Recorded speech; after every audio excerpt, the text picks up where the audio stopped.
चिदम्बरेशं हृदि भावयामि। देवादिदेवं जगदेकनाथं देवेशवन्द्यं शशिखण्डचूडं गौरीसमेतं कृतविघ्नदक्षं चिदम्बरेशं हृदि भावयामि। वेदान्तवेद्यं सुरवैरिविघ्नं शुभप्रदं भक्तिमदन्तराणां कालान्तकं श्रीकरुणाकटाक्षं चिदम्बरेशं हृदि भावयामि। हेमाद्रिचापं त्रिगुणात्मभावं गुहात्मजं व्याघ्रपुरीशमाद्यं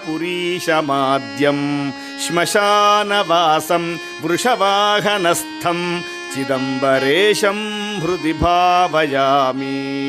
आद्यन्तशून्यं त्रिपुरारिमीशं नन्दीशमुख्यस्तुतवैभवाढ्यं समस्तदेवैः परिपूजिताङ्घ्रिं चिदम्बरेशं हृदि भावयामि।